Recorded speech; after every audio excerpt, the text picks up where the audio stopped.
ce live spécial sur la page Erotica by ABC. Si vous nous prenez en cours et que vous ne me connaissez pas, mon nom c'est Miss Erotica et vous vous demandez sûrement pourquoi vous voyez ce live là. Aujourd'hui, on fait la finale en fait de la première saison de la Web TV intitulée Écoutons-les. Vous vous demandez aussi peut-être c'est quoi cette Web TV là? C'est une Web TV en fait qui a été lancée par moi et puis une belle équipe qui m'accompagne en fait. Et cette Web TV là a été lancée tout simplement parce que j'ai envie de comprendre un peu le système de pensée des hommes. J'ai envie de savoir exactement comment ils pensent, comment ils réagissent par rapport à différentes situations. Comme vous pouvez le savoir, en fait, dans la société, on a des coachs, on a des mentors pour nous accompagner en tant que femmes. Mais combien de fois le micro a été donné à des hommes, en fait, pour mieux les comprendre, pour connaître, en fait, qu'est-ce que je vais dire, leur opinion par rapport à ce que nous pensons d'eux. Et aujourd'hui, j'ai des invités assez spéciaux. Je les adore. Je sais que vous allez les adorer. Mais juste mettre un peu en contexte ce que c'était que la Web TV, écoutons-les. Je vous laisse regarder ça.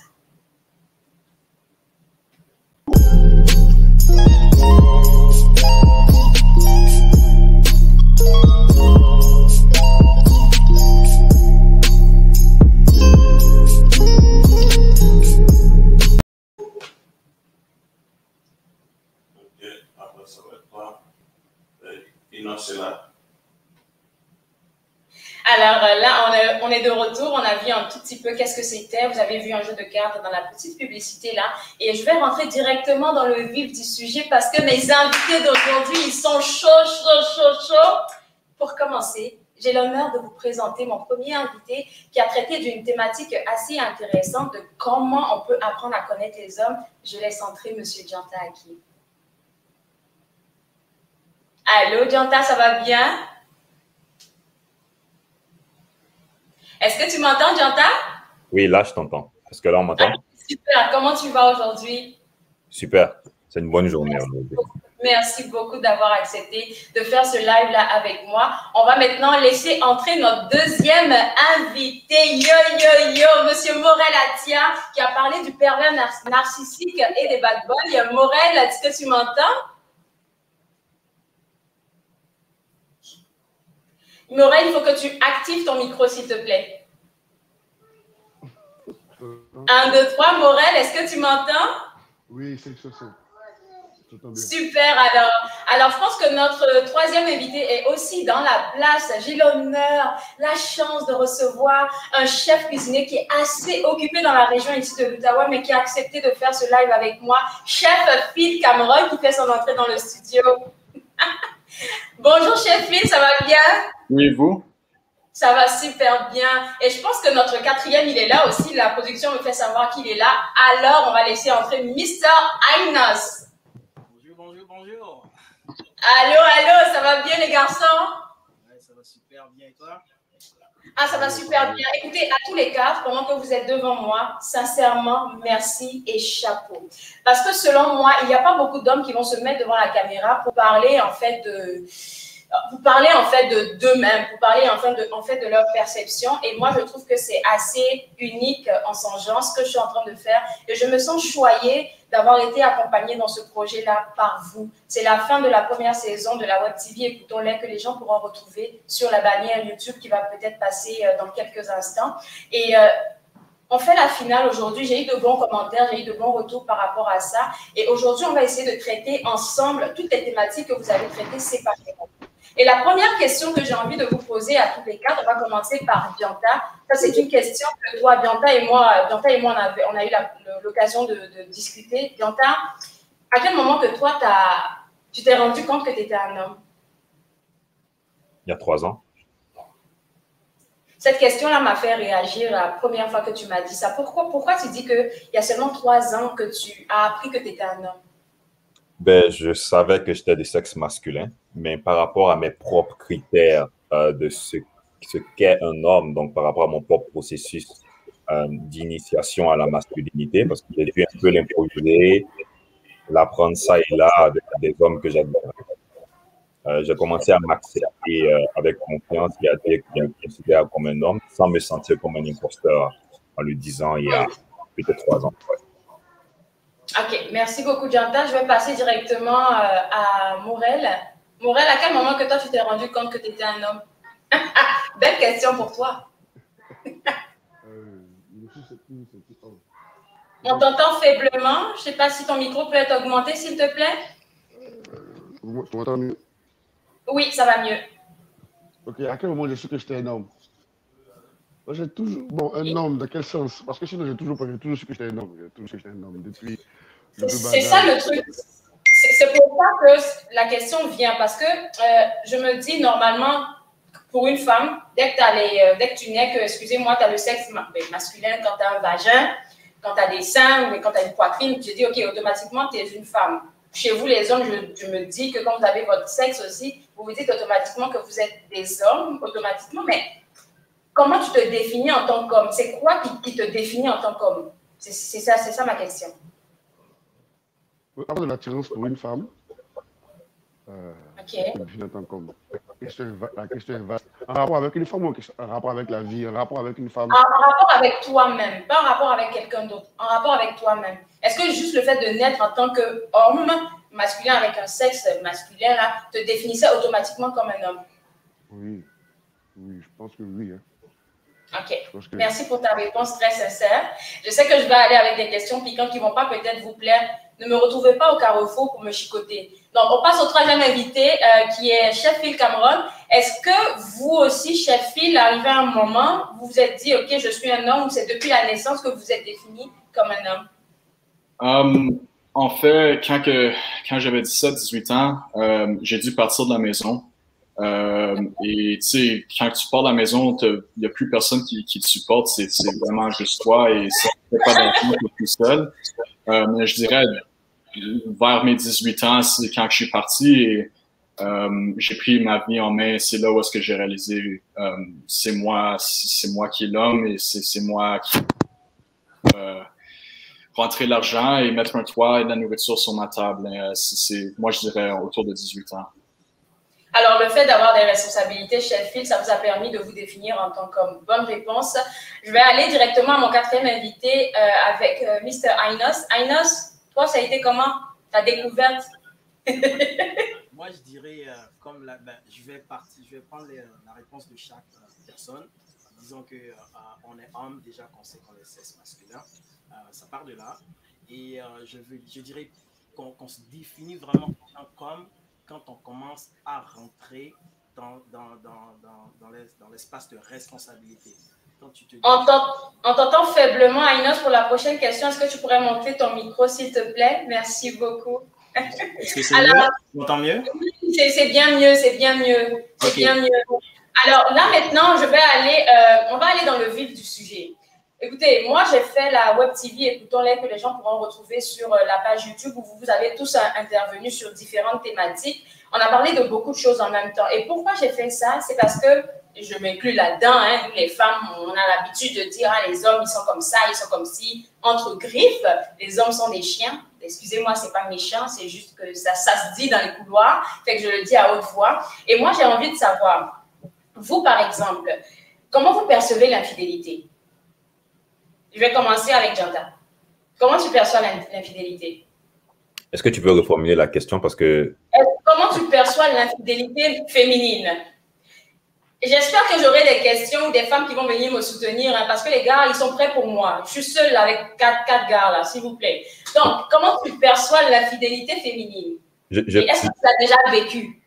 Je pense que c'est assez large comme question. Mais si j'ai déjà vécu, qu'est-ce que j'en pense?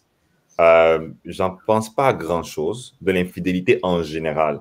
Oui, je l'ai déjà vécu personnellement. Je l'ai vécu, je crois que je l'ai vécu 2 fois. La première fois, ça comptait pas parce que j'étais petit. Non, mais c'est vrai, ça comptait pas. J'étais jeune et puis, on va dire, j'étais pas sexuellement actif. Donc, la dame, elle s'est dit, bon, OK, le gars, il a trop de principes, je vais m'amuser ailleurs. Et puis, la deuxième fois que c'est arrivé, la deuxième en tout cas, et dernière fois, à ma connaissance, parce qu'on ne sait pas ce qui s'est passé dans le couloir. C'est ça. Que c'est arrivé il y a quelques années de cela. Donc, je perçois ça mal en général parce que je pense que toute forme d'infidélité en général, c'est de violer tes propres règles que tu te donnes. L'infidélité c'est pas un truc général, ouais, infidèle, il faut vraiment faire attention. C'est pourquoi je t'ai dit que c'est une question vague. Par exemple, si vous êtes dans un couple ouvert et que la règle du couple, c'est de ne pas coucher avec personne qui est dans la même ville que vous, ben, si tu le fais à Cuba, tu n'es pas un infidèle.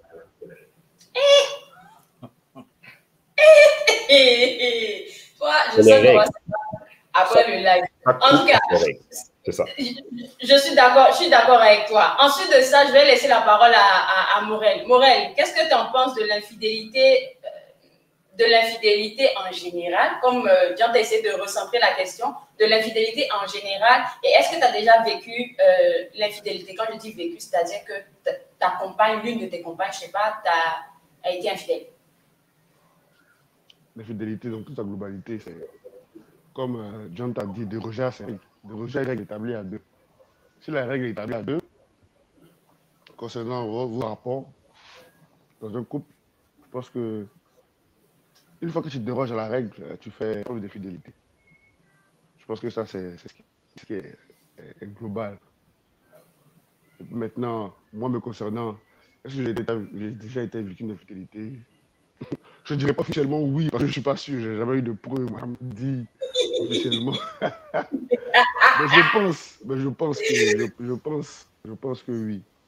Et je pense que ça part de, pas plus que, plus que John a dit, c'est un 50-50, on va dire 50, 60-40, je ne sais pas. Mais chacun a sa part de responsabilité. En tout cas, franchement, chacun a sa part de responsabilité dans tout ça. Chef Phil et vous?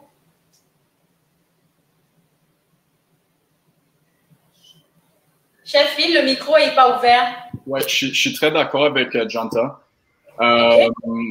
Moi, ça m'est déjà arrivé, oui. Mais je veux juste rajouter un point, c'est que, tu sais, la fidélité, ça peut être quelque chose de physique, mais je crois que ça peut être aussi quelque chose de très émotionnel. Et ça ne doit pas toujours avoir, je pense pas que ça doit toujours c'est pas toujours à propos du sexe, c'est très vaste. La fidélité, c'est plusieurs différents types de choses. Je mets des likes pour le caractère émotionnel qui ressort dans la réponse de Chef Phil. Alors, on va passer à Ainos. Ainos, qu'est-ce que tu penses de l'infidélité? Et aussi, est-ce que tu l'as déjà vécu? Je sais que c'est une question assez sensible pour vous, là. Je sais où est-ce que je vous emmène. Ben, écoute, l'infidélité, moi, je pense que... comme l'a dit Janta, ça part des principes, en fait, que vous établissez dans votre couple. Et si jamais quelqu'un se décide d'aller voir ailleurs ou faire autrement que ce qui a été évoqué au préalable, je pense que ça rentre dans l'infidélité. Et de la même façon que, comme le dit Phil, ce n'est pas nécessairement le sexe. Ça part de l'émotion aussi, ça part de comment ça s'est imposé, en fait. Moi, il y a une chose que je dis, si quelqu'un se met dans un concept d'infidélité, il y a sûrement une raison derrière ça. Donc, il faut chercher à comprendre ce qui s'est passé. Il faut chercher à comprendre le but, comme genre, ce qui a créé cet espace d'infidélité-là. C'est caractère émotionnel, c'est ça, hein? C'est ça, exactement. Parce que c'est pas seulement le sexe, l'infidélité. C'est ça. Ça vient de...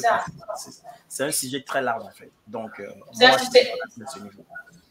Ok, parfait. Il n'y a même pas de problème à ce sujet-là. Je voulais laisser parler de l'infidélité. Pourquoi? Parce que on a tendance à penser inconsciemment, nous, je parle pour la gente féminine parce que je sais qu'on est beaucoup à penser comme ça, que vous, des hommes, là, vous êtes des êtres sans cœur. Donc, je me pose la question de savoir si c'est clair que vous allez me répondre oui, mais est-ce que vous avez vraiment vécu une peine de cœur et comment vous l'avez gérée? Janta, je commence avec toi. Wow. Les peines de cœur, ça, c'est mon domaine. Enfin, c'était mon domaine. Quand j'étais un homme gentil. Parce que tu es devenu méchant? Non, je pense que je suis devenu sobre. OK? Des peines de cœur, j'en ai vécu énormément. Je pense que ma dernière grosse peine de cœur, qui était reliée à l'infidélité, justement, ne m'a pas autant affecté parce que j'avais commencé à ressentir un profond détachement avec la personne et qui était un détachement émotionnel d'abord, donc à cause de l'interaction. Je pense que les gars ici seront d'accord avec moi de dire que lorsque le respect part, ben, ton instinct de protection envers la personne que tu aimes ou de l'affection avec cette personne meurt avec. Donc, c'était une interaction qui était devenue un peu, il y a une énergie un peu, j'aime dire un peu, énergie masculine qui a commencé à se développer dans nos interactions, une certaine agressivité, certaines choses qui ont fait que j'ai commencé à me détacher, anyways.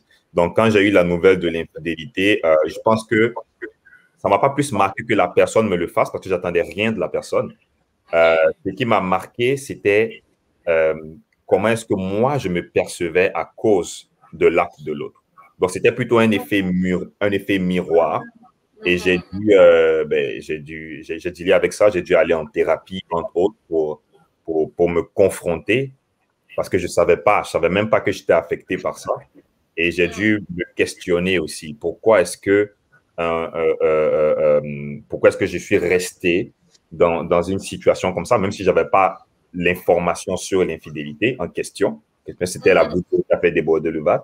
Pourquoi est-ce que j'étais resté aussi longtemps avec une personne avec qui mes valeurs n'étaient pas respectées et avec qui je ne me sentais pas respecté en tant qu'homme. Donc, j'ai dû questionner à cette époque-là mon niveau de confiance en moi-même et mon sens de mon identité masculine était très faible. Donc, je tolérais l'intolérable et j'ai dû moi-même me confronter par rapport à ça et puis faire un shift, je veux dire. Écoute, ce que j'entends me dire avant de passer la parole aux autres garçons, ça me touche parce que je veux prendre un instant là pour vous saluer encore tous les quatre parce que tous les quatre, autant que vous êtes là, on a Cernin qui devait être avec nous, qui malheureusement n'a pas pu être des nôtres parce qu'il a eu un imprévu familial. Mais en fait, tous les quatre ou tous les cinq, tout autant que vous êtes, vous avez fait votre travail sur vous-même. Donc, vous êtes à l'aise de parler de certaines thématiques que d'autres personnes que je qualifierais de garçons, excusez-moi, n'arriveraient pas à parler. Et c'est pour ça que je vous respecte beaucoup. Et quand tu parles du fait que toi, Janta, en tant qu'homme et homme africain qui est allé en thérapie, là, ça fait tic. Les gens vont se dire, OK, lui, là, il est peut-être parce qu'il est dans les pays de blancs, entre nous, là, excusez-moi, chef, parce que c'est comme ça souvent qu'on le dit dans le jargon, que voilà, il se comporte maintenant comme les gens de l'Occident. Mais ça n'a pas rapport. De se soigner émotionnellement, là, c'est et chez la femme et chez l'homme.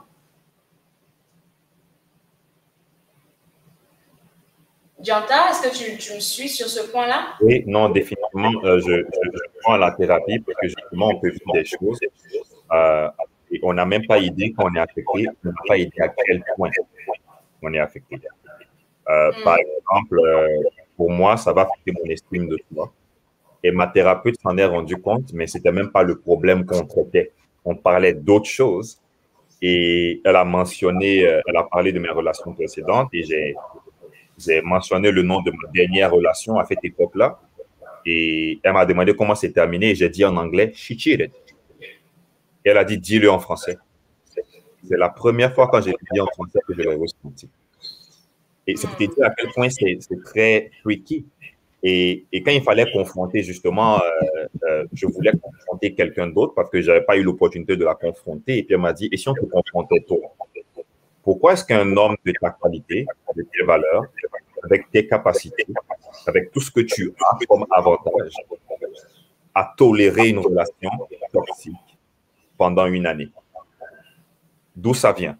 Et c'est là que j'ai dû aller faire une recherche profonde sur moi-même pour comprendre mes vides émotionnelles, mes problèmes d'attachement, peut-être que le fait que j'étais à la recherche d'une figure maternelle quelque part. En fait, quelque chose de très complexe qui avait affecté ma personnalité, qui faisait que je ne gagnais pas le respect que je mérite, en quelque sorte.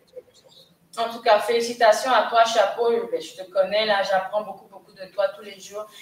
Je t'envoie des bisous pour ton partage. Morel, oui, c'est ça, Morel, on va passer à toi.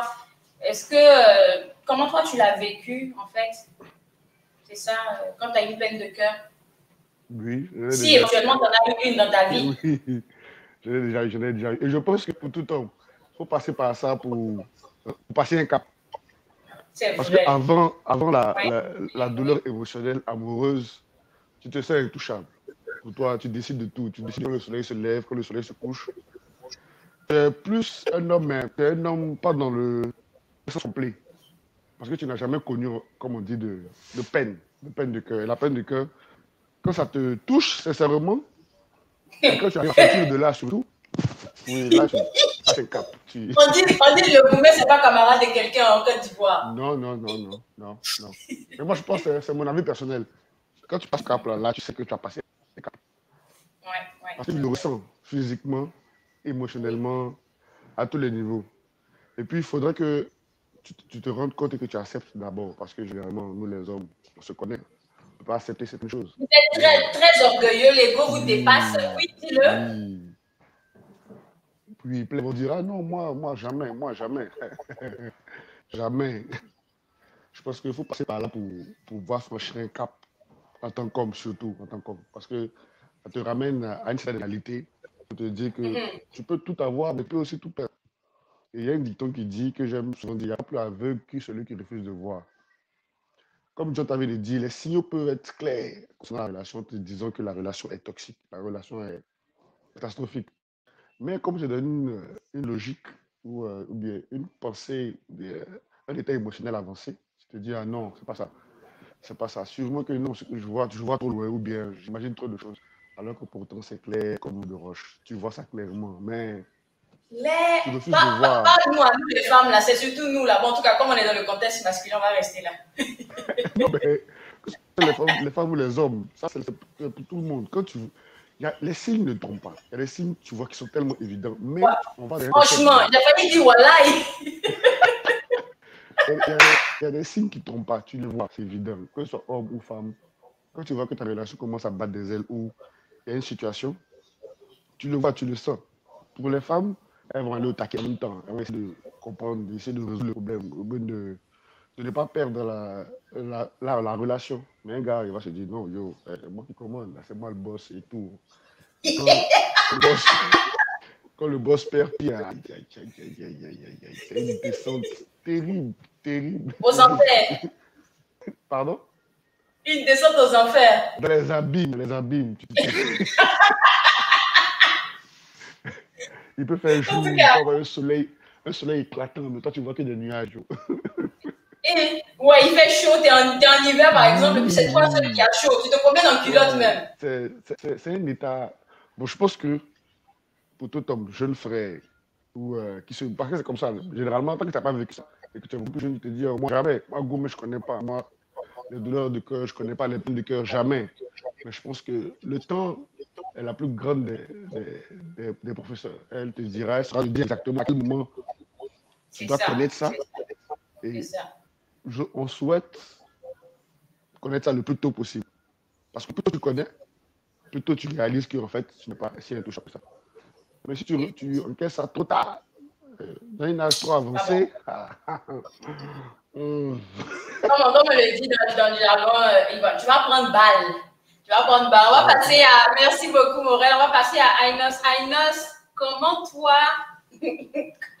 Ça me fait rire. Ainos, parle-moi, s'il te plaît. Dis-nous les vraies choses. Comment toi, tu deals avec ça? En tout cas, moi, il y a une chose que je dis, comme l'a dit Janta, il faut d'abord l'accepter, en fait. Si tu ne l'acceptes pas, tu ne vas pas le savoir, en fait. Et comme l'a mentionné Morel aussi, en fait, on pense qu'on est des invincibles, quoi. Mais à un moment donné, tu t'assois, tu réfléchis. C'est à moi la go là fait ça. Moi la fait ça à toi. Moi. Prêche, mon frère, prêche. Tu dis, damn, man, moi le gars. Mais c'est pareil pour nous autres. Hein. On va arriver sur ce thème-là. En tout cas, allez-y, oui, défendez-vous. Il faut l'accepter d'abord. Il faut être prêt à l'accepter. Parce qu'on dit souvent qu'on apprend de nos erreurs. Mais si tu n'es pas prêt à l'accepter, à apprendre que cette go-là t'a fait ça et tu dois te réévaluer, savoir vraiment ce qui s'est passé, là, il y a un cadre en fait. Et je respecte vraiment, Janta, moi, je te donne chapeau d'avoir appris par le côté thérapie en fait. Parce que moi, je vais être honnête avec toi, nous, hommes noirs, c'est des choses qu'on ne veut pas accepter.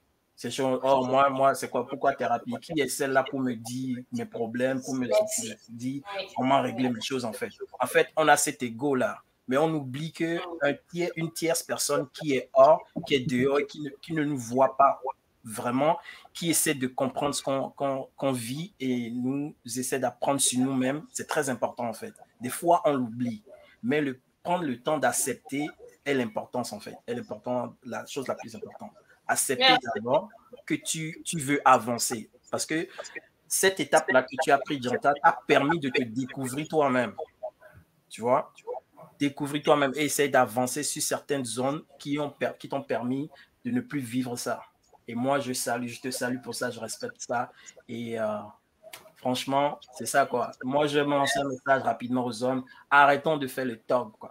On est tog, mais acceptons certaines choses. Parce que c'est ça, quoi. Merci beaucoup pour le message, cher frère Ainos. Je te soutiens aussi. On va passer à Chef Phil. Chef Phil, on nous compte un peu là la peine amoureuse. Est-ce que vous m'entendez? Oui, on vous entend.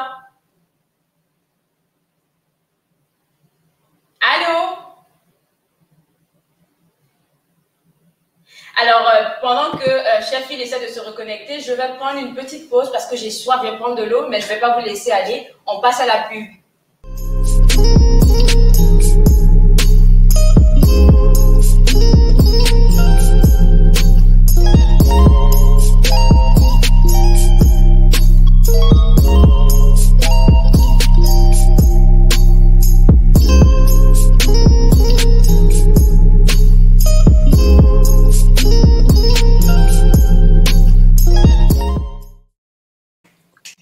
Allez, on est de retour pour ce fameux live de feu avec Miss Erotica sur la page Erotica by ABC. Si vous nous prenez en cours, bienvenue sur cette page. On parle avec des hommes d'exception de beaucoup de thématiques. Et là, on parlait de la peine d'amour avant la pause. Et Chef Phil n'avait pas eu l'occasion de répondre. J'ai l'impression qu'il avait fui. Chef Phil, est-ce que vous avez fui là? Vous ne pouvez pas répondre? Je suis en train de déménager et mon Internet. OK. Pardonnez-moi. OK. Premièrement, je veux dire sincèrement chapeau à tout le monde aussi. C'est vraiment bien de voir tout le monde vraiment parler du corps. Comme homme, on a été un peu appris de pas parler de nos émotions et de. C'est ça, oublier les émotions, oui. Mais ça fait vraiment du bien d'entendre d'autres personnes parler de leur propre expérience. Et je crois que ça peut aider les autres. De mon côté, des peines de corps, c'est certain, j'en ai eu. Comment j'ai géré avec ça? Ça dépend à quel temps de ma vie, mais... Seigneur! tu sais, on fait toutes nos erreurs et il faut apprendre de nos erreurs et c'est comme on a dit, tu sais, quand quelque chose de même arrive, on pensait qu'on était invincible, mais c'est pas le cas. Mais tu sais, en fait... Quand tu commences à en penser et tu penses à qu'est-ce qui est important pour toi, c'est là où est-ce que tu te développes comme un homme. Et comment qu'on trouve la personne qui est parfaite pour toi si tu sais pas, si tu te connais pas toi-même. Et c'est là où est-ce que tu te concentres sur ta propre personne, à te connaître le mieux que tu peux, et là tu vas pouvoir trouver une bonne personne. Mais c'est vraiment ça que je crois que je peux faire. Mais quand ça allait arriver, j'ai vraiment mis beaucoup d'importance sur mon travail et je me suis lancé à 100% tous mes efforts dans mon travail. C'est ça. Oui, en tout cas, mais comme vous l'avez mentionné, la Chef Phil, je ne sais même pas pourquoi je continue de vous voyez. Là, on est beaucoup plus dans un contexte amical. Je vais commencer par vous tutoyer avec votre permission. Alors, Chef Phil, comme tu viens de le mentionner, ça fait du bien d'entendre d'autres hommes là, en train de parler de leurs émotions, de leurs sentiments, de leur vécu, parce qu'en même temps, ça casse des barrières. Parce que pour nous, pour certaines femmes, en tout cas, je m'inclus là-dedans, c'est comme si les hommes n'avaient pas de cœur. Mais après, on se rend compte qu'en creusant un peu plus là, vous êtes des êtres aussi sensibles que nous. Seulement que vous devez garder la carapace à cause de la société, la carapace du fort, la carapace de celui qui ne peut pas montrer ses émotions et du pourvoyeur et tout ça.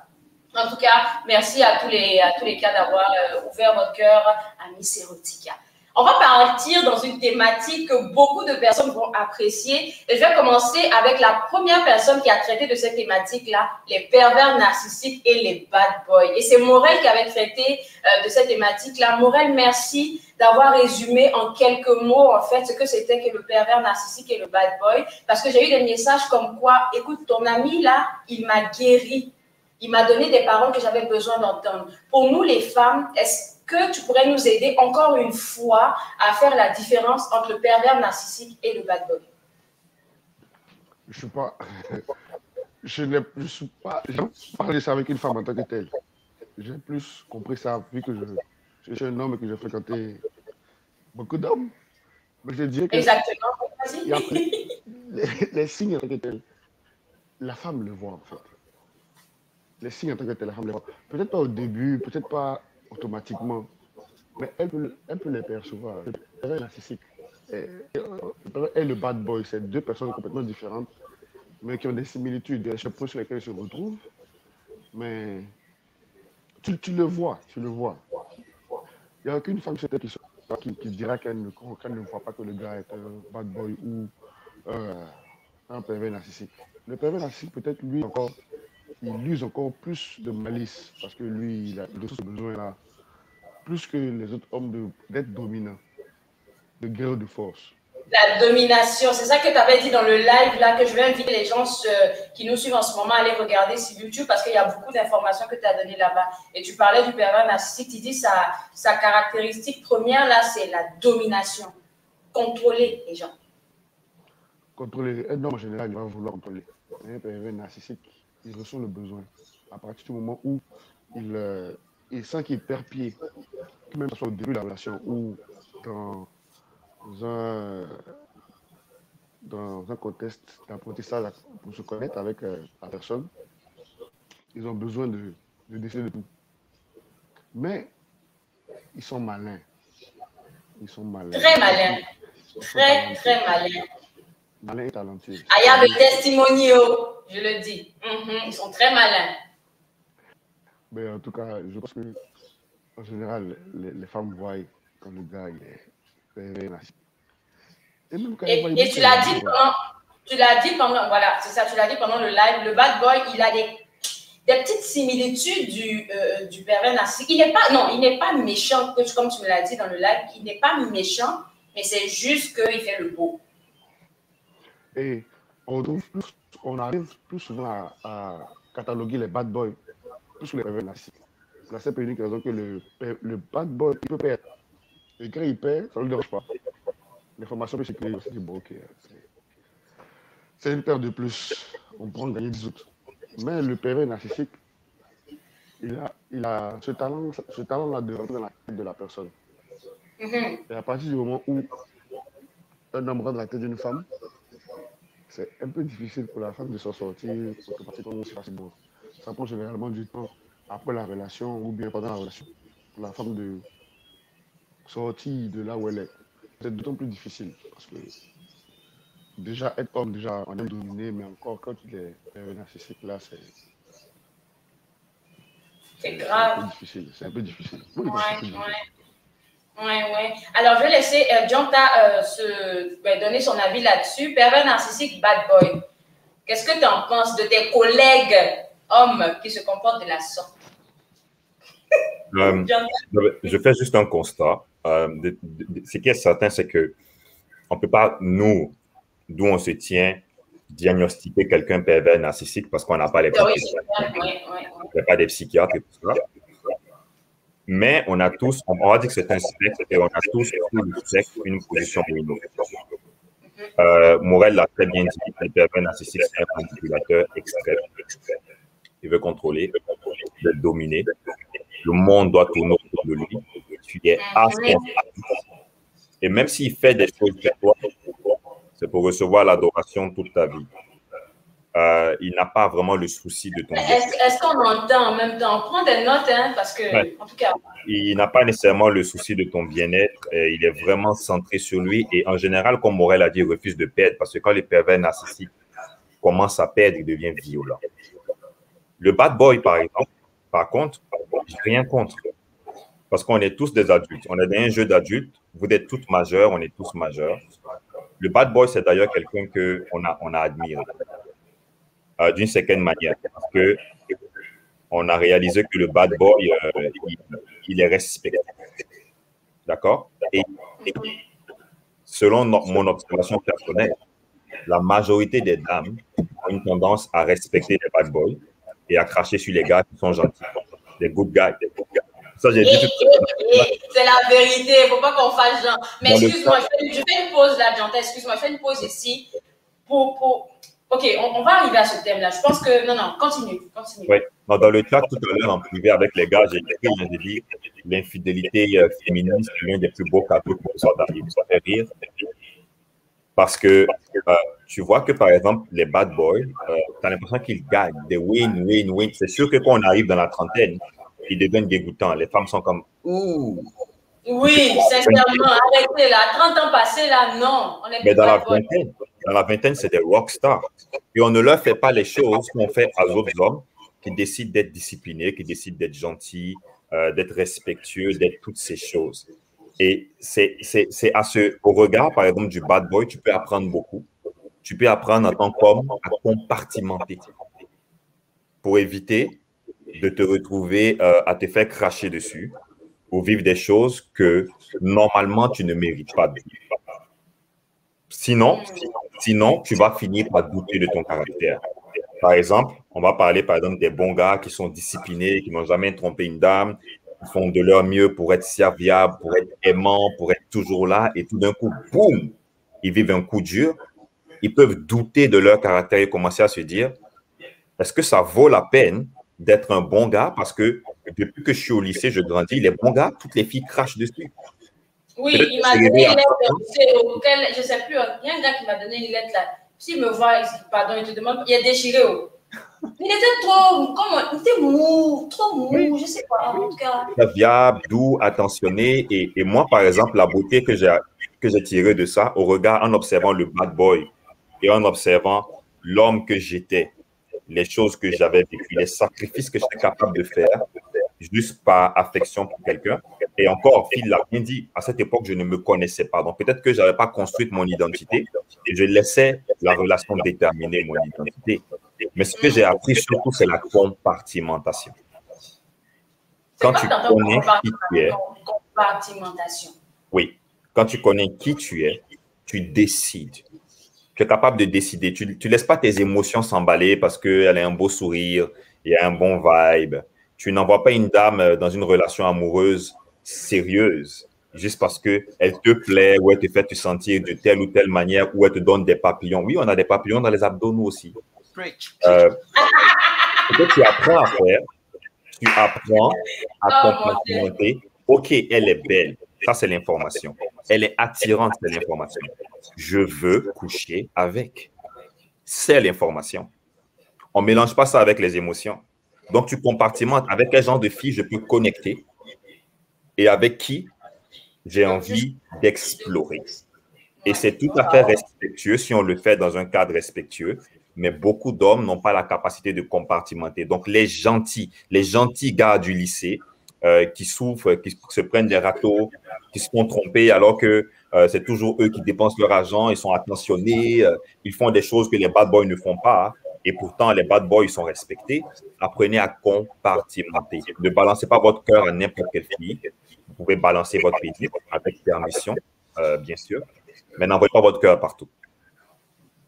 Ok, je suis d'accord avec toi là. Et puis, au fil du temps, on se rend compte que ce n'est pas de la faute des gentils gars. Ce sont de belles personnes, mais seulement que la société, nous, inconsciemment, là, nous dicte à nous, les femmes, là, que les hommes qui sont forts, les hommes qui nous résistent, c'est ça qui est bon. Mais finalement, tu te rends compte que donc, quand tu fais ton travail sur toi-même, tu sais, comme tu as dit, tu l'as mentionné toi-même, dès que tu fais ton travail sur toi-même, tu arrives à compartimenter. Et puis, tu l'as dit, mais des femmes aussi ne vont pas le dire. Il y a des hommes, quand on voit, on se dit, OK, lui, ça serait un bon coup.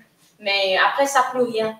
Mais il y a d'autres hommes qu'on voit, on se dit, OK, lui, je me verrais bien comme avoir un enfant avec lui, construire une famille avec lui. Donc, veut pas, là, tous les deux, sexe masculin ou sexe féminin, on ressent les mêmes affaires. Alors, je vais passer à Ainos. Mr. Ainos, quel est ton point sur le pervers narcissique et le bad boy? Ton micro, il n'est pas ouvert. Excusez. Alors, moi, je vais commencer par le pervers narcissique. Le pervers narcissique, en fait, comme on le disait depuis le début, c'est peut-être quelqu'un qui n'arrive pas à accepter qu'il est comme ça aussi. Et ça demande une étude personnelle de soi-même, se découvrir, savoir qu'on est comme ça, avant de lâcher prise.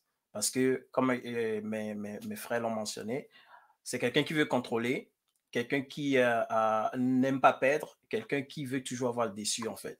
Donc, si tu es une fille et puis tu es autour de cette personne, oui, ça peut être difficile de se détacher, mais c'est comme Chantal a dit, il faut apprendre à connaître son partenaire. Si tu ne prends pas le temps de connaître ton partenaire, tu vas tomber dans ces problèmes-là qui sera plus tard difficile pour toi de t'en sortir. Donc, moi, c'est mon point de vue là-dessus. Apprendre à connaître avec qui on est et savoir où on s'en va. Pour que la question de on est quoi aujourd'hui là ne vienne pas te frapper en fait. What are we today? You know? Il y a plein d'informations très, je vais dire des informations remplies de sagesse que vous allez retrouver sur la page YouTube qui balance en ce moment-là avec l'accord de la protection sous l'écran. Je vais passer maintenant à Sheffield, votre point ou ton point sur le pervers narcissique et le bad boy. Mais moi, ça a vraiment été bien expliqué. Et j'ai pas grand-chose à rajouter, mais je trouve qu'un bad boy, c'est plus une image. Ça vient plus quand tu es jeune. Je trouve que, comme ça a été expliqué, ça devient moins populaire plus qu'on mature. Un narcissiste, c'est quelqu'un qui manque d'empathie. Et en fait, peu importe leur but, ils vont faire n'importe quoi pour y arriver. Même si ça veut dire qu'ils font de la peine à 15 personnes, ça ne dérange pas. Ils vont le faire de toute façon à cause que leur but, c'est la part qui compte à la fin de la journée. C'est ça, le chef vient de mentionner un très bon point là. Le pervers narcissique, c'est quelqu'un qui manque d'empathie. Et quelqu'un qui manque d'empathie, c'est quelqu'un qui n'arrive même pas à s'aimer lui-même. Parce que si tu t'aimes, tu ne peux pas vouloir faire du mal à quelqu'un sans avoir de remords. Et puis ça, c'est grave là. Écoutez, à tous les quatre, merci pour vos réponses. On va prendre une petite pause encore et quand on revient, on va parler cette fois-ci de ce qu'on appelle les alpha males et les bêta males. On y va.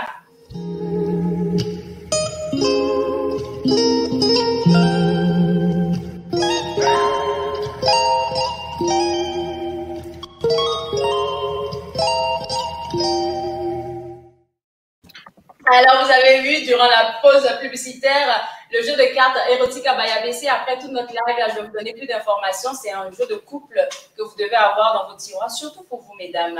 Alors, on va parler maintenant de ce qu'on appelle les alpha males et les bêta males. Je vais commencer avec Janta. Quelle est la distinction que tu fais entre ces deux cas de figure-là? Alpha male, bêta male. Je vais y aller avec précaution parce que ce n'est pas une science exacte. C'est ça, merci de le mentionner. Ce n'est pas une science exacte. C'était un piège que je voulais faire, mais tu l'as. Ok, c'est bon, vas-y. Non, mais écoute, c'est pas une science exacte. Il faut faire attention à ça. Moi, si je veux donner une définition générale, ok, tu peux être alpha et toxique. Tu peux être alpha sans être toxique. Merci. Tu peux être alpha et être un homme bon et doux. Seulement, ta bonté, tu ne vas pas la balancer à n'importe qui. Encore une fois, compartimentation. Il y a les gens avec qui tu es physique, il y a les gens avec qui tu embarques ton cœur et ta vulnérabilité. Il ne faut pas mélanger les deux. Les bêtas, par exemple, à mon avis, et je pense fermement que je l'ai été pendant très, très longtemps, plus longtemps qu'autre chose, c'est des gens qui sont capables de s'effacer eux-mêmes pour plaire aux autres, se transforment en tapis. En anglais, des fois, on utilise des termes comme simp, je ne sais pas, c'est des termes assez violents, mais ils vivent pour plaire au sexe opposé et ils s'effacent dans le processus. Et en étant bêta, tu peux être toxique pour toi-même parce que l'image que tu vas avoir de toi n'est pas construite, elle n'est pas stable. Tu veux acheter l'amour avec de l'action, tu supplies, tu fais la courbette, on t'insulte, tu pardonnes, tu tolères l'intolérable, on te trompe, toi, tu t'excuses alors qu'on t'a trompé. Tu t'effaces complètement et tu penses que tu es en train d'être gentil, mais tu es en train d'inspirer du dégoût à cette dame. Donc, si elle ne te respectait pas avant, ben maintenant qu'elle te regarde, elle voit un microbe. C'est pire. Fresh. En tout cas, merci, Janda. Je ne vais rien dire de plus parce que tu l'as résumé là tellement bien. Morel, ton avis là-dessus? On y va? Bêta? Alpha? Je vais essayer d'être court. Le bêta est 90% des garçons de 13 à 18, je ne sais pas. De 13 à combien? De 13 à, je ne sais pas, ta préadolescence et ton adolescence, tu peux facilement, tout comme je pense, c'est un bêta. Parce qu'il va chercher à plaire de façon amoureuse, de façon romantique, il est bêta. Et dans le processus de vie, il rencontre, ou bien il a son premier gourmet, sa première peine de cœur. Donc là, c'est comme une chenille qui doit devenir un papillon. Mais dans le mauvais sens, il devient un bad boy, il devient bêta, alpha. Pourquoi est-ce qu'il devient alpha? Parce que justement, en étant été bêta, ce que John avait dit, il s'est fait marcher dessus. Il a eu sa peine de cœur qui lui a fait découvrir de nouvelles choses. Mais comme il n'a pas encore la sagesse, il n'est pas encore assez maturé, il devient un alpha, mais un mauvais alpha. Là, de là découle très souvent le bad boy. Très souvent découle de là le bad boy. Et après, mais en même temps, il ne perd pas sa bonté de cœur. Parce que les bad boys, on a dit que ce n'est pas des personnes qui sont méchantes à la base. C'est justement ça que je dis que ça découle généralement. Quand tu étais un bêta, et que tu as ta première peine de cœur intense, il faut préciser dessus. Il faut que ça soit intense. Il faut que tu la ressentes. Le gourmet violent. Tu passes au alpha. Parce que là, tu n'as plus envie d'avoir mal. Tu n'as plus envie de ressentir cette douleur. Donc, tu deviens un bad boy ou un alpha. Et encore le processus de la vie, quand tu matures, tu arrives à séduire les deux dans une relation de couple, en étant à la fois alpha quand il faut et bêta quand il faut. Mais ça, c'est après dans la relation pour pouvoir créer un équilibre. Parce que quand tu es totalement alpha, bad boy, tu découles en pervers narcissique. Parce que tu ne lâches pas de laisse. Tu veux décider de tout. Tu veux faire le alpha. C'est ça. Ouais. Tu dois garder le petit bêta en toi. Pourquoi? Pour pouvoir faire la part des choses. C'est vrai. C'est bien dit là. J'aime beaucoup. Si tu n'arrives pas à faire la part des choses en voulant jouer, en pas jouer, en voulant être l'homme, l'alpha, lui qui décide de tout et de tout. Bon, même le roi des animaux, le lion, il a besoin de lion pour pouvoir manger. Mais il reste le boss. C'est ça. Il a besoin d'une lionne pour rugir un peu à côté. Il reste le boss, mais le mâle alpha, il est le dominant, mais il a besoin de sa lionne. Il a besoin souvent d'être un bêta pour pouvoir faire fonctionner une relation. Et ça, c'est ça, tu l'apprends au fur et à mesure. Tu l'apprends dans ton processus de vie. Ce n'est pas inné. Ce n'est pas inné, c'est pas possible. Il y a des choses pour les vivre, pour les comprendre. Si tu ne les vis pas, tu ne les comprendras pas. Merci beaucoup, Morel. Alors, chef Phil, qu'est-ce que toi tu penses de cette appellation qu'on a dans la société, alpha male, bêta male? Premièrement, je veux juste dire, encore une fois, c'est juste mon opinion. Je suis certain que pas tout le monde va être d'accord avec moi, mais un alpha, c'est quelqu'un, d'après moi, qui va mener, et un bêta, c'est quelqu'un qui va plus ou moins suivre. Cependant, les choses ont un peu changé dernièrement, dans les derniers, je veux dire, 50 ans. Avant 50 ans, ça avait plus rapport à comment fort que l'homme était ou comment qu'il pouvait faire d'argent. Je trouve de nos jours, maintenant, ça va un peu moins. On a du mal à t'entendre, chef Phil, avec le micro. OK, vous m'entendez? C'est bon, oui, super, oui. OK. Mais de nos jours, je trouve que maintenant que tu n'as plus besoin d'être fort pour être alpha. C'est basé plus sur comment intelligent que vous êtes. Et je crois que maintenant, il y a un peu un changement sur la planète, que les alphas, ils sont moins forts physiquement, mais plus forts mentalement, ce qui va leur donner un avantage quand ça vient à mener. Mais c'est ça. Et ça aussi, ça dépend de votre âge. Parce que, tu sais, quand tu as 5 ans, tu pourrais être l'alpha de ta classe, mais si tu te mets à comparer à un homme qui a 18 ans, tu n'es plus l'alpha dans la salle. Il y a beaucoup de variantes pour moi. Wow, c'est un très bon point aussi. J'avais jamais pensé à ça. C'est-à-dire qu'à chaque fois que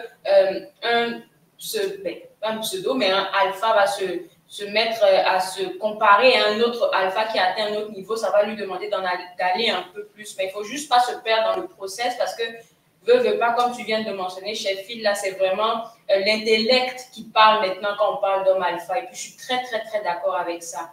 Les hommes, merci beaucoup pour vos réponses. Ainos, tu vas terminer avec cette question.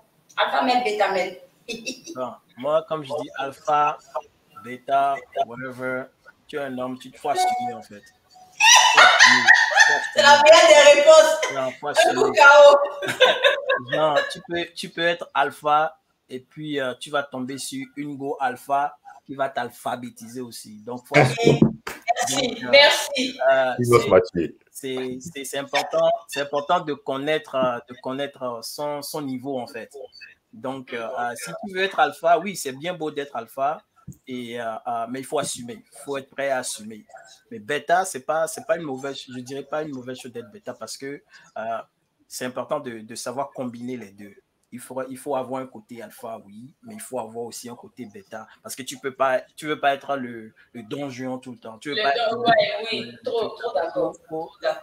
Moi, je vais te dire ce qui m'a fait réaliser ça. Ce qui m'a fait réaliser ça, c'est d'être rentré dans une relation sérieuse. Tu vois? Et parce que quand tu es célibataire, ben, je suis désolé pour les hommes célibataires là-bas, si vous sentez avisé, tu te crois roi du terrain en fait. Tu penses que tu contrôles tout en fait.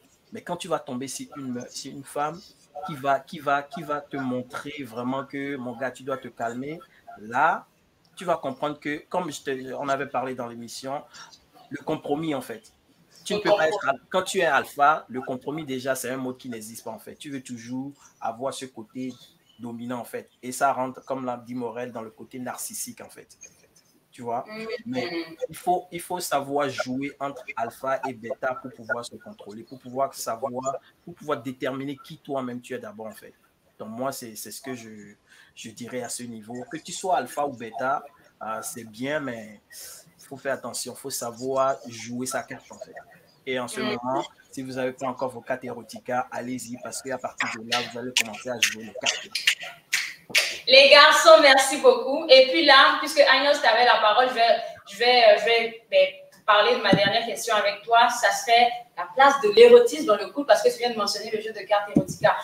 Excuse-moi là, mais j'ai l'impression que certaines personnes pensent qu'il ne faudrait pas aller pousser plus loin madame à la maison et puis aller faire des bêtises dehors. Moi, je n'arrête pas de le dire pour les gens qui me suivent depuis le début. Le conseil que mon père m'a donné à 18 ans, c'est d'être la pute, excusez-moi de le dire comme ça, mais la pute de mon homme. Il a dit mon homme.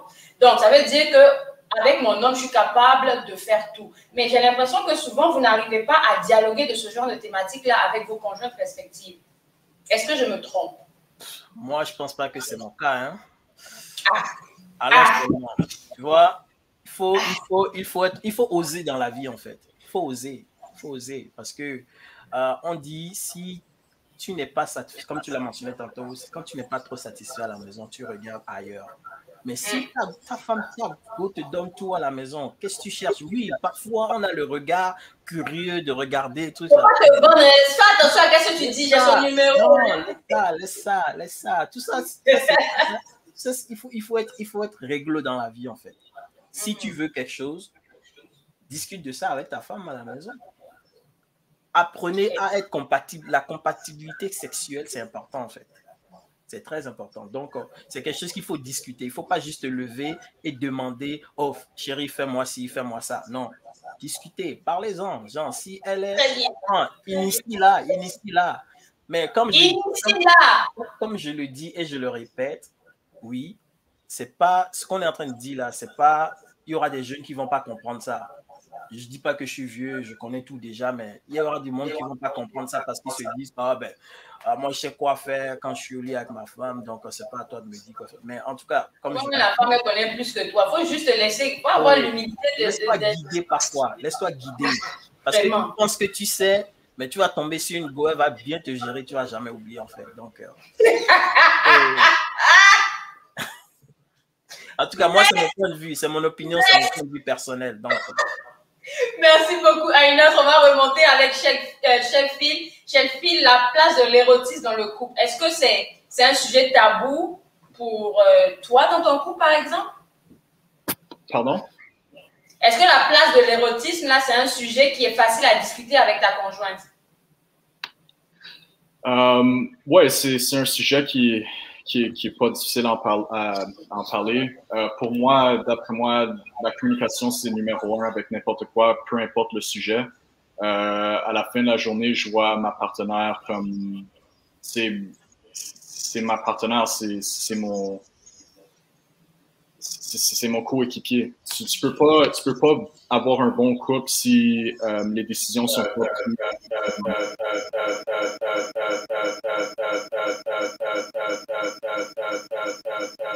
Maintenant, à Morel? Allô? Oui. Je ne pense pas qu'il avait terminé. Il n'avait pas terminé. Ok, est-ce qu'il a juste décroché? Ça doit peut-être être un problème de connexion. Mais Jonta, puisque tu as la parole, est-ce qu'on peut y aller avec toi? Oui, certainement. Je pense que que pensez-vous de l'érotisme dans le couple? Puis toi, tu nous pièges, hein, tu donnes des questions vagues parce que tu veux nous faire déborder, OK? Je vois ça. Réponds comme tu veux. Je vois. Mais écoute, je pense que ça a beaucoup à voir avec le niveau de confiance et de connexion et de profondeur. La confiance. Tu ne vas pas laisser quelqu'un t'attacher comme ça, là, parce que si tu n'as pas confiance. J'allais le dire. Si tu n'as pas un certain niveau de connexion avec une dame, tu vas sortir une menotte, une corde, elle va dire hey, non, bro. Non, en tout cas. Tu fais quoi? T'as un fouet? Éloigne-toi de moi. On n'est plus à la traite, là. Non, ben, écoute, c'est juste pour dire que des fois, tu peux avoir une connexion physique phénoménale avec une dame. C'est juste physique. C'est du sport. Littéralement. Et il y a quelqu'un d'autre avec qui tu vas avoir, une autre dame avec qui tu vas avoir...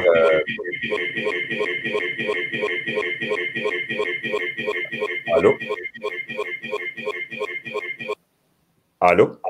Oui, je t'entends. Oui, on a eu un petit bug. Alors, il y a une autre dame avec qui tu vas avoir une connexion émotionnelle tellement forte que ça va nourrir l'érotisme dans le couple. J'avoue que quand j'écoutais les vidéos que tu as fait avec les gars, pour la première fois, avec les détails que notre ami avait donnés, j'ai oublié son prénom. Cernin pour la 5e vidéo sur l'érotisme. Cernin, mais j'avais jamais pensé que nous, en tant que gars, on pouvait faire attention à être sensuel, à développer de l'érotisme. Parce que on dirait qu'on a été programmé pour croire que c'est un truc de dame. De dame, merci. Oh. Et pourtant, il y a des petits détails. Il a parlé de parfum, il a parlé de manière de s'habiller, il a parlé d'attitude, il a parlé des choses qu'on fait le long de la journée pour préparer le terrain le soir. Puis, honnêtement, j'étais là, puis j'en apprenais, j'étais comme, wow, il y a de quoi faire. Donc, c'est vraiment une question de connexion. Je vais dire, une personne avec qui tu peux rire, parler de tout, avec qui tu peux être goofy, à qui tu peux tout confier, en général, et je parle d'expérience, vous allez frapper de ces plafonds de connexion sexuelle. Même toi, tu vas te regarder dans le miroir, tu vas te dire, c'est qui ça? C'est qui ça? Ouais, parce que vous avez branché à des niveaux que vous ne soupçonniez même pas, en fait. Puis c'est ça la puissance de la chose. Donc, on peut être, encore une fois, j'ai dit ça, hein, la place d'érotisme et tout, on peut être technique. Tu peux être un gars qui a de l'expérience, genre, t'es technique dans la chose en tant que telle. Mais s'il n'y a pas le volet... Il y a une touche là que tu n'as pas, en fait. Exactement. Cette sensibilité, cette capacité d'écouter l'autre, mais aussi d'entendre le cœur de l'autre et d'entendre les choses que l'autre ne dit pas, qu'elle n'articule pas. Ça, c'est un autre niveau et ça prend de faire un travail, de se laisser aussi être un peu vulnérable, hein, le petit côté équilibre, et puis de se laisser aussi emporter par la vague. Donc, de donner de l'espace à l'un et à l'autre pour se développer, pour s'exprimer pleinement dans notre sensualité, dans notre sexualité, et aussi de développer une forte confiance, aussi une très, très grande amitié, au point où on peut tout se dire. Et quand on peut tout se dire, on peut tout se faire.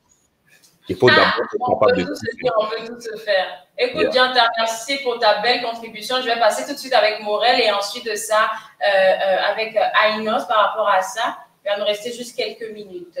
Morel. Mon grand frère Morel. Je vais encoder mon message au maximum. Je suis désolé, c'est pour des raisons. Je serai obligé de coder le message. C'est quoi la question? Répète la question, s'il te plaît. C'est par rapport à l'érotisme dans le couple. La question, comment l'insérer facilement, comment la développer même. Développer l'érotisme dans le couple. Bon, déjà, prenez les 4. Pour commencer déjà, pour les nouveaux, voilà, prenez les 4 là.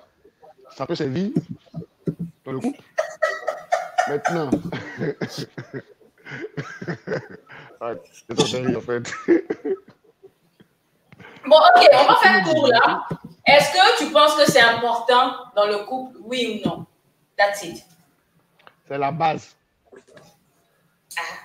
C'est la base. On commence c'est quelque chose qui s'alimente. Tu vois, c'est pas qu'on le fait tout le temps, mais c'est des choses qui s'alimentent. Je ne sais pas, est-ce qu'on doit débattre de ça? Parce que c'est la base. Non, on ne va pas débattre de ça. Parce que je t'en parle pourquoi. J'en parle pourquoi. Parce qu'il y a certaines personnes qui sont fermées à cette idée-là. Gianta et moi, on était en train de discuter, si tu as entendu, là, on parlait même des attaches, un peu comme dans 50 Shades of Grey. Là. Il y a des gens qui ont fait, oh, ok, à cause de la religion, mais hormis ce genre de pratique-là, il y a d'autres affaires qu'on peut mettre en marche, en fait, pour stimuler, en fait, comme ça. En tout cas, c'était par rapport à ça ma question. Dans le couple, la limite sexuelle, comme on dit, laissez vous-même vous limiter à un palier. Mais sinon, vous en couple, poussez. Allez-y là où même vos esprits ne pensent pas arriver. Vous n'êtes que deux. Hein. Et comme on dit, vous n'êtes que deux. Gianta l'a très bien dit. C'est pas une question de... C'est pas juste physique, c'est pas juste émotionnel, c'est les deux. Et avec surtout le jeu de cartes aussi et tout, mais aussi la communication, comme ils l'ont dit. L'érotisme dans le couple, je pense que franchement, c'est la base. Ça veut dire si ton ou ta partenaire, vous n'avez pas cette connexion physique, émotionnelle, psychique qui fait que vos relations en 4 minutes ne sont pas intenses, c'est un peu difficile. Ça fait que des fois, ça peut créer des doutes au niveau de l'homme et au niveau de la femme. Quand elle n'est pas, on va dire, satisfaite, son esprit peut aller ailleurs. Parce que généralement, il y a des gars qui vont se dire non, ça je ne ferai pas parce que ça peut être, elle peut ne pas aimer. Ou bien elle dira non, ça je ne ferai pas parce que... Demander, discuter, communiquer. Si vous n'avez pas discuté, pendant l'acte, tentez. Vous êtes en couple. Si vous n'avez pas discuté de ça, pendant la relation, tentez, poussez. Généralement, il y a un ou l'autre qui dira non, ça j'ai jamais fait, ou ça, je pense que c'est un peu délicat. Ça, c'est si c'est pas. Si vous, c'est un nouveau couple. Sinon, je pense que des couples assez avancés, si l'autre ne veut pas certaines choses, il va s'arrêter là. Mais quand c'est des couples vraiment avancés et puis qui sont vraiment fusionnels, bon. C'est bon, en tout cas, merci beaucoup, Morel. On va t'arrêter là. Parce que je pense que tu commences à avoir un chat dans la gorge. Je vais t'aider. Je vais aller directement à Chef Pete par rapport à cette question. La question sur... L'érotisme et sa place dans le couple. Comment stimuler en tant qu'homme? Honnêtement, je vais prendre un pas de recul. C'est une question un peu trop personnelle entre moi et ma copine. Et, je vais prendre On est très d'accord. On respecte ça. Pardon? On respecte ça. Okay. C'est plus pour respecter ma relation avec elle. C'est quelque chose qui est important pour elle. Et, voilà, ça part de la communication. Morel a eu un peu de mal, il s'est essayé, les autres ont été très d'accord avec ça, mais on respecte ça en fait. Ça veut dire que c'est une thématique qui est déjà gérée et discutée en couple et vous avez peut-être convenu à tous les deux de ne pas en parler comme ouvertement et je suis très d'accord avec ça. Donc tout part encore de la communication. Avant que j'ai participé à votre émission, c'est ça qu'elle m'a demandé. Elle m'a dit, on ne parle pas de ça. J'ai dit, ouais. On parle pas de ça, ok. C'est bien correct. Écoutez, on tire à la fin de ce live-là qui vient pour clore la première saison de la Web TV auquel vous avez tous participé. Les gens pourront avoir les différentes vidéos sur la page YouTube qui apparaît à l'écran en ce moment. Mais avant de vous laisser aller, j'aimerais qu'on fasse un jeu tous les 5. On est 5. Alors, le jeu de cartes, il est là. Je vais sortir les cartes. Et puis, je vais 1, 2, 3, 4, 5. OK, je regarde pas, je vais les battre. J'aimerais que vous vous mettiez d'accord entre un chiffre, entre 1 et 5. Et puis, je vais tirer la carte avec ça qu'on va clore. 5. Entre 1 et 5. Okay. Oh, mettre en accord. Oui, mettez-vous en accord. Ben, on va commencer avec vous, chef Phil. Entre 1 et 5. Moi, je vais aller avec 2. Moi, 2 alors. On va le suivre. Oh non, vous gâtez le jeu. Non. Okay, vas-y, 5. On prochain. OK. Morel? En tout cas, le plus grand nombre l'emporte. En tout cas, le numéro qui aura le plus de votes, là, la va l'emporter. Ok. Ouais, moi, j'avais déjà dit, hein. Quoi? Bon, il avait dit 5. Attendez. Je comprends pas. On fait un vote pour avoir un nombre ou... En fait, entre 1 et 5, vous êtes 4. Entre 1 et 5, vous devez choisir un chiffre. Et puis, le chiffre qui aura le plus de votes, comme par exemple, il y aura 2, 1 ou 2, 2, c'est cette carte-là que je vais tirer. Donc, chef Phil a dit 5. Jonta a dit 2. Toi, tu dis? Non, c'est l'inverse. Chef Phil a dit 2. Jonta a dit 5. OK, d'accord. Je vais faire preuve de Et les gars, soyons solidaires. La solidarité masculine n'a jamais défailli. Choisissons un homme tous ensemble. Alors, lequel en premier? Donnez-moi les cartes là, On va prendre 2. On va prendre 2. On prend 2. Vas-y, on prend 2. Vous tous. alors, Allez, on y va. On prend 2. on va avec les nombres. Au secours. La solidarité masculine n'a jamais défailli. Ça, Merci. C'est ça votre affaire là. Bon, on va aller avec la carte 2 puis voir qu'est-ce qu'elle... Oh, ouais. Vous voyez, ça n'a pas caractère seulement érotique. Donc, la carte numéro 2 dit à quel moment de notre relation tu t'es senti le moins aimé ou le plus aimé. Ça fait discuter, hein. C'est ce genre de questions-là qu'on retrouve dans le jeu de cartes. Bon, ce genre de questions, entre autres, qu'on retrouve dans le jeu de cartes. Et puis, merci d'avoir tiré la carte numéro 2. Je vais la garder. Je vais la garder très précieusement.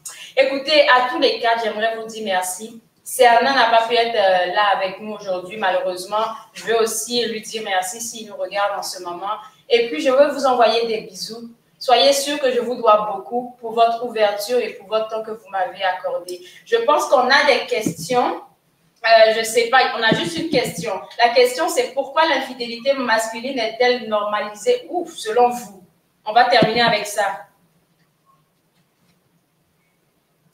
Ben, je pourrais m'avancer là-dessus. Jonta, vas-y, c'est chaud ça. Je ne m'attendais pas à une question aussi pointilleuse. Non, je comprends très bien la question. Et puis c'est mon ami qui l'a posée. Donc, on a déjà eu cette conversation. Et Manu? Oui, Manu, c'est mon ami. Donc, elle a déjà eu la conversation. Je pense qu'il y a une affaire de contexte aussi. Il y a une affaire de contexte et de contexte social aussi. Donc, l'infidélité masculine est peut-être très tolérée dans certaines zones en Afrique subsaharienne, mais elle coûte très, très, très cher dans les endroits comme au Canada. Il y a des gens qui ont perdu leur vie, leur famille, leur maison parce que leur femme a failli pour le divorce parce qu'elle les a attrapés en flagrant délit. Ça n'arrivera jamais en Côte d'Ivoire. En tout cas, j'espère que ça arrivera un jour, mais pour l'instant, ce n'est pas le cas. Alors, la raison pourquoi dans notre société, c'est comme ça, c'est qu'il y a un genre de... je pense que c'est un peu en rapport aussi avec le patriarcat. On a créé ce genre de pudeur. On a transformé les femmes un peu en extension de l'honneur de l'homme, comme quoi, si par exemple, tu es une femme, tu es l'honneur de ton mari. C'est un peu comme si tu couches avec un autre homme, c'est comme si lui, il a été déshonoré en tant que tel. Mais l'inverse n'est pas le cas parce que on considère que l'homme, il est le conquérant et la femme est le prix. On a eu déjà cette discussion par rapport aux histoires de territoire, en fait. Exactement. Donc, on considère que la femme est un peu comme ce prix-là, donc que l'homme utilise un peu pour prouver sa valeur, un peu comme tu achètes une Mercedes pour dire regarde ce que je vaux là, c'est mon statut social. Alors, si quelqu'un d'autre crache dessus ou fait quelque chose dessus, ça ne vaut plus ce que ça valait avant. Donc, c'est un rapport un peu, c'est le côté possessivité de l'homme, comment est-ce qu'on a été élevé dans des sociétés qui sont connues pour être extrêmement patriarcales, notamment en Afrique subsaharienne, et aussi le contexte religieux, le côté identitaire. C'est vraiment un mix de beaucoup de choses ensemble qui font que l'homme se voit aller à la conquête, mais se sentirait blessé dans son orgueil propre, parce que sa femme fait avec son propre corps à elle, qui ne devrait pas nécessairement l'affecter directement. Donc, c'est un truc à déconstruire. J'avoue que c'est un travail que, en tant qu'homme noir, je fais activement sur moi-même. Apprendre à déconstruire, à séparer le fait qu'il y a une personne avec qui tu interagis, que tu aimes, mais qu'elle est sa propre personne et que ce qu'elle fait n'est pas nécessairement une atteinte à ta masculinité ou quoi que ce soit et qu'elle n'est pas ta possession en tant que telle. Parce qu'on nous a appris cette manière toxique d'aimer et c'est quelque chose qui mérite d'être déconstruit en fait. Merci beaucoup pour ton apport. Je ne sais pas si les autres garçons, en une minute, vous voulez ajouter quelque chose avant qu'on se déconnecte. Ça fait bientôt 1h15 qu'on est live. Est-ce que Morel veut ajouter quelque chose ou Ainos? Ouais, moi, je voudrais dire un truc. Par exemple, la question est pourquoi l'infidélité masculine est-elle normalisée? Oui. Mais je pense que le mot, c'est banalisé. Elle n'est pas normalisée. Banalisée, ok. Ouais. Oui. Le mot, c'est plus banalisé parce que, comme John avait dit, c'est la société, les religions, plein de choses de la vie qui font qu'elle est banalisée et non pas normalisée. Parce que l'infidélité n'a jamais été normalisée en tant que telle. Il y a des religions qui ont utilisé plusieurs moyens pour pouvoir faire passer ça autrement, mais l'infidélité n'a jamais été normalisée. C'est pas quelque chose de normal, c'est pas quelque chose de... C'est pas accepté. Ça a traversé le temps, ça a traversé beaucoup de choses, mais c'est pas accepté. C'est devenu banalisé, c'est rendu banalisé, c'est rendu banal le fait d'infidélité. C'est devenu banalisé dans le sens où la société a rendu ça beaucoup plus... c'est devenu beaucoup plus souple en fait pour les hommes. C'est ça. Peut-être c'est pour ça qu'elle parle de normaliser. Tellement c'est banalisé, c'est devenu normal. Tellement c'est ça. Bon, ouais, c'est ça. Mais moi, c'est le mot normalisé. Moi, je pense pas que ça sera normal, en fait. C'est banalisé, ouais, en tout cas. C'est bon ton point aussi. Ainos? Comme l'a dit Dianta, je pense que oui, je suis d'accord avec Morel, c'est banalisé, c'est pas normal, parce qu'on sait tous que c'est pas quelque chose de normal. Et comme je le mentionnais au début, quand on parle d'infidélité, il faut savoir ce qui nous a amené à cette infidélité et aussi les traits de la société dans lequel nous vivons. Il y a beaucoup de choses en fait. C'est un gros sujet en fait. Donc moi je pense pas qu'elle est normalisée, mais elle est plutôt banalisée comme l'a dit Morel. Et il faut savoir comment s'y prendre et il faut savoir comment interpréter ça en fait. Donc, super. Je pense que Chef Phil a beaucoup à faire. Est-ce qu'il va ajouter quelque chose dessus avant de s'en aller, avant qu'on arrête la vidéo? Honnêtement, je crois que ça a un peu rapport à l'argent. Je crois que Hollywood et l'Internet et toutes les vidéos qu'on regarde de jour en jour poussent un agenda. Je crois que dire normaliser, c'est pas un bon mot à cause ça devrait pas être normal. Si c'est une décision qui a été prise par soi-même, c'est correct. Mais tout le système qu'on vit dedans, c'est un système qui a été décidé par certaines personnes et certaines institutions. Et je crois que ces institutions font de l'argent sur ces thèmes. Je ne sais pas trop comment mieux expliquer ça. Je comprends où est-ce que vous voulez en venir, là. Je comprends exactement. En tout cas, beaucoup de points différents, mais qui viennent se retrouver dans le juste milieu. Là, encore une fois, à tous les quatre, j'aimerais vous dire merci. Je vous dois beaucoup. Merci pour votre ouverture. Et puis, au plaisir de se voir une prochaine fois. Bye bye. Allez, merci. Achetez vos jeux de cartes. Allez-y. Non, laisse, je m'en occupe tout à l'heure. Après, quand on coupe avec vous, là, je m'en occupe. Merci beaucoup. Merci. Merci. Bye. Bonne soirée. Merci. Bye. Alors, vous remercie encore une fois d'avoir regardé ce live, d'être resté jusqu'à la fin, pour ceux qui sont restés jusqu'à la fin, ou pour ceux qui vont regarder encore en rediffusion. Je voudrais vous rappeler que sur cette page, le premier objectif déjà de cette page, c'est de commercialiser le jeu de cartes Erotica que voici, qui est un jeu de cartes pour les couples, histoire de pimenter un peu votre relation de couple, d'apporter un tout petit peu d'aide pour pouvoir vous permettre de connecter émotionnellement avec votre partenaire, parce que moi, c'est ça mon but. C'est pas juste d'avoir des relations sexuelles. Donc, dans ce jeu de cartes-là, vous ne retrouverez pas des positions sexuelles, non, mais plutôt des questions qui vont vous amener à discuter avec votre partenaire, à avoir des discussions souvent qui fâchent, mais dans un cadre assez agréable. Donc, déjà, le jeu de cartes Erotica, pour les amoureux qui sont un peu plus audacieux, je devrais dire, parce que dans ce jeu de cartes-là, 25 cartes, oui, qui vont parler de la connexion émotionnelle, mais il y a aussi des actions que vous devez poser pour pouvoir plaire à votre partenaire. Alors, sur ce, j'aimerais vous inviter, pour ceux qui ne nous connaissent pas, à suivre la page Facebook Erotica by ABC, à aussi nous suivre sur Instagram Erotica by ABC, et pour finir, le dernier né, la chaîne YouTube qui a été lancée dernièrement, où est-ce que vous allez retrouver toutes les vidéos que j'ai eu à faire avec ces différentes personnes qu'on a eues tantôt durant ce live-là, sur différentes thématiques, et je suis sûre que vous allez apprendre beaucoup. Donc, la chaîne YouTube, c'est Erotica by ABC, Erotica avec 2 A. Sur ce, je vous souhaite un excellent week-end. C'était Miss Erotica chez vous. Au revoir.